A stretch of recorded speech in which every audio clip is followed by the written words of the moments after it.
Cette semaine de juin 70, qu'est-ce que ça représente pour vous comme contact avec le monde extérieur, pour reprendre votre formule?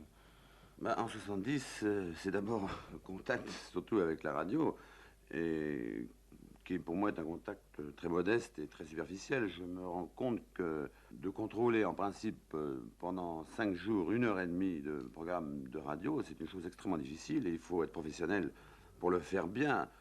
Moi, je ne suis qu'un amateur en matière de radio et on se rend compte que quelquefois une idée serait bonne pour un jour, puis une idée serait bonne pour 3 mois. Mais la difficulté, c'est de mesurer le rapport d'une idée, sa mise en pratique et le rapport avec les spectateurs, sans oublier qu'une station de radio est faite pour une très très grande écoute et qu'on doit tenir compte de la totalité des auditeurs. Mais par exemple, sur l'information, qu'est-ce que vous avez comme idée personnelle? Sur la façon de la donner, la façon de la recevoir?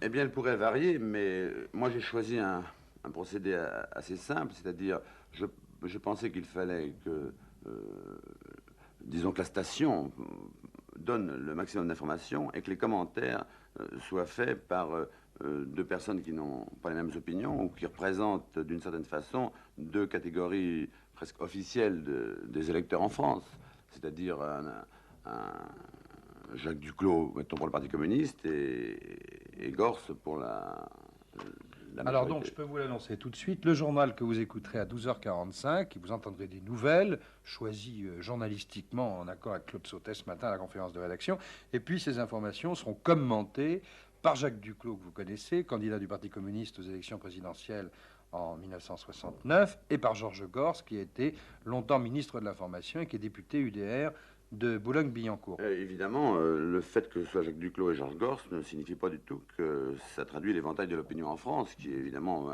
multiple et presque infini, par exemple. Est-ce que vous avez d'autres idées sur le commentaire de l'information? Je pense que, par exemple, la semaine dernière, dans la semaine de Louis Malle, il y avait une très bonne idée, c'était quand il avait mis un micro dans une usine, un dans un lycée et un devant chez Fauchon. C'était très très bon, très intéressant. Mais c'est toujours la même chose. Je me rends compte qu'on ne peut pas toujours faire la même chose, puisque le principe c'est de varier continuellement. Alors vous avez mis, il faut le dire tout de suite, un micro dans la salle de rédaction du Canard enchaîné.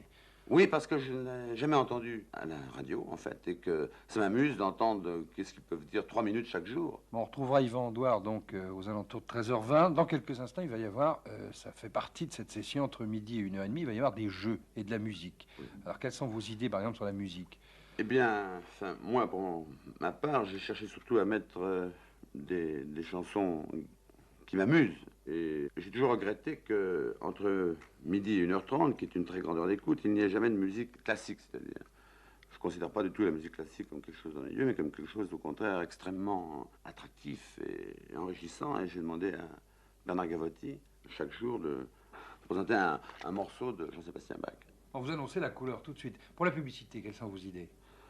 En publicité, vous savez, je pense qu'une radio périphérique, par essence, vit de la publicité, donc je ne la conteste absolument pas, c'est pas possible. Mais j'ai voulu varier. Alors, j'ai demandé à François Perrier et Michel Piccoli de prendre les textes des messages publicitaires habituels et de les lire, les interpréter librement. Alors, évidemment, il est bien entendu qu'ils ne font ça que pendant la semaine où je suis là, et uniquement pour s'amuser. Ça n'a pas de lendemain. Alors vous allez voir ce que ça donne. Vous voulez un rond RTL? Non. Pour jouer au jeu RTL? Non, non.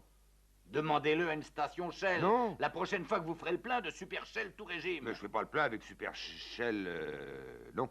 Eh ben, vous n'aurez pas les médailles de l'espace. Ah bah tant mieux.